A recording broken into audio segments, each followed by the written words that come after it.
সুখবর সরকারি কর্মচারীদের জন্য পে স্কেলের খসড়া যাচাইয়ে পে কমিশনের সঙ্গে অর্থ উপদেষ্টার গুরুত্বপূর্ণ বৈঠক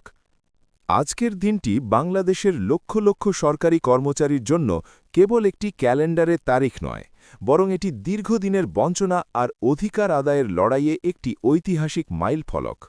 সরকারি চাকুরিজীবীদের সকল খবরের আপডেট সবার আগে পেতে চ্যানেলটিকে সাবস্ক্রাইব করুন এবং ভিডিওতে লাইক করুন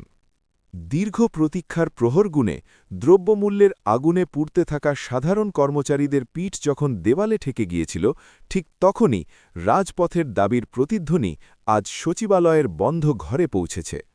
অর্থ উপদেষ্টার সাথে পে কমিশনের আজকের এই বৈঠকটি কোনো সাধারণ দাপ্তরিক আনুষ্ঠানিকতা নয় এটি হল মেহনতি মানুষের টিকে থাকার লড়াইয়ের এক চরম ধাপ আজকের এই বৈঠকে প্রতিটি শব্দের ব্যবচ্ছেদ করা হয়েছে সাধারণ মানুষের বেঁচে থাকার তাগিদ থেকে বাজারে আগুনের ফুলকি ছড়ানো দ্রব্যমূল্য আর আকাশছোঁয়া জীবনযাত্রার ব্যয়ের বিপরীতে বর্তমানের এই নামমাত্র বেতন কাঠামো যে কতটা হাস্যকর এবং অপমানজনক তা আজ জোরালোভাবে আলোচিত হয়েছে শোষিত আর বঞ্চিত কর্মচারীরা দীর্ঘদিন ধরে যে চাপা ক্ষোভ আর দীর্ঘশ্বাস বুকে চেপে কাজ করে যাচ্ছিলেন আজ অর্থ উপদেষ্টার টেবিলে সেই দুঃখের খতিয়ান পেশ করা হয়েছে খসড়া পে স্কেলের আকারে এই খসড়া যাচাই বাছাইয়ের প্রতিটি ছত্রে মিশে আছে অধিকার আদায়ের সংগ্রাম বৈঠকে স্পষ্ট করে বলা হয়েছে যে মুষ্টিমেয় উচ্চপদস্থ কর্মকর্তাদের বিলাসিতা নয় বরং তৃণমূল পর্যায়ের একজন পিয়ন বা অফিস সহকারীর ঘরে যেন দুবেলা দুমুঠো অন্ন ঠিকমতো জোটে সেটিই হতে হবে এবারের পে স্কেলের মূল ভিত্তি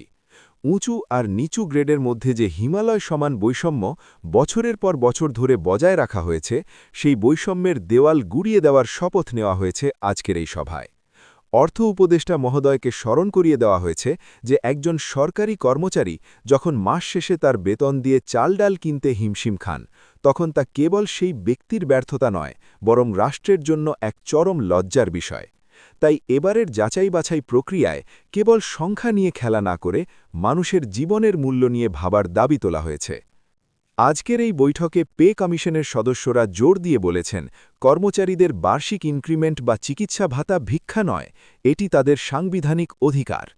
এই সংগ্রাম কেবল বেতন বাড়ানোর সংগ্রাম নয় এটি হল আত্মমর্যাদা নিয়ে বাঁচার লড়াই মুদ্রাস্ফীতির অক্টোপাসে বন্দী কর্মচারীদের রক্ষা করতে একটি গতিশীল এবং সময় উপযোগী বেতন কাঠামোর কোনো বিকল্প নেই বৈঠকে অর্থ উপদেষ্টা মহোদয়কে অনুরোধ জানানো হয়েছে যেন তিনি আমলাতান্ত্রিক দীর্ঘসূত্রকার শিকল ভেঙে এই খসড়াটি দ্রুত বাস্তবায়নের পথে নিয়ে যান কারণ ফাইলে ফাইল চাপা পড়ে থাকা মানেই হল সাধারণ কর্মচারীদের দীর্ঘশ্বাসের বোঝা আরও ভারী হওয়া আজকের এই বৈঠক থেকে যে বার্তাটি বেরিয়ে এসেছে তা হল এখন আর পিছু হওয়ার সুযোগ নেই সরকার যদি সত্যি একটি বৈষম্যহীন নতুন বাংলাদেশ গড়তে চায় তবে তার শুরুটা হতে হবে প্রশাসনের মেরুদণ্ড অর্থাৎ সরকারি কর্মচারীদের ন্যায্য অধিকার নিশ্চিত করার মাধ্যমে এই খসড়াটি যদি চূড়ান্ত অনুমোদনের মুখ দেখে তবে তা হবে সাধারণ মানুষের ঐক্যবদ্ধ সংগ্রামের বিজয় পরিশেষে আজকের এই বৈঠকের সাফল্য নির্ভর করছে তার দ্রুত বাস্তবায়নের উপর সচিবালয়ের শীতাতপ নিয়ন্ত্রিত কক্ষে বসে নেওয়া সিদ্ধান্তগুলো যেন রাজপথের রোদে পোড়া মানুষের কষ্টের লাঘব করতে পারে সেই প্রত্যাশা আজ তুঙ্গে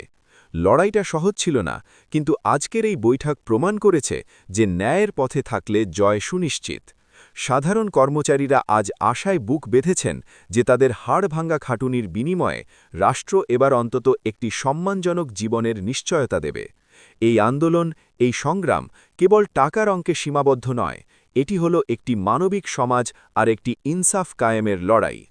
আজকের এই খসড়া যাচাই বাছাইয়ের খবরটি সারা দেশের আনাচে কানাচে ছড়িয়ে পড়া মানেই হল নতুন এক ভোরের সংকেত যেখানে কোনো কর্মচারী আর তার পরিবারের সামনে লজ্জিত হবে না জয় হবে মেহনতি মানুষের জয় হবে সাধারণ কর্মচারীদের দীর্ঘ লড়াইয়ের নতুন পে স্কেল